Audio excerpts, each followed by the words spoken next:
এপ্রিলের 16 তারিখে আমার মা বাবার অ্যানিভার্সারি ছিল।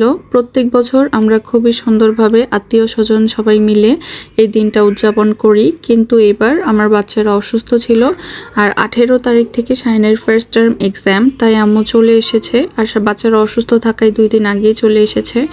আমি খুবই অবাক হয়েছিলাম আম্মুকে দেখে, আর ওই মুহূর্তে আমি খুবই ইমোশনাল হয়ে গেছিলাম, একদম বাকরুদ্ধ, লিটারালি চোখে পানি চলে এসেছিল। মা বাবার অবদান আসলে কোনোদিনই বলতে পারবো না, কারণ এই দিনটা আমরা সবসময় সেলিব্রেট করি। দুইজন দুই প্রান্তে আমি কোনোদিনই আশা করিনি।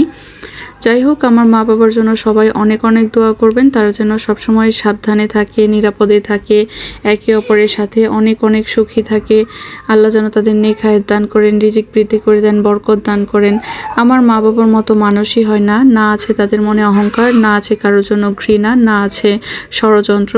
সবসময় তারা সবার জন্য ভালো চিন্তাই করেছেন, ভালোবেসেছেন, সম্মান দিয়েছেন। এই কারণেই তাদেরও মানুষ অনেক অনেক সম্মান করে, ভালোবাসে।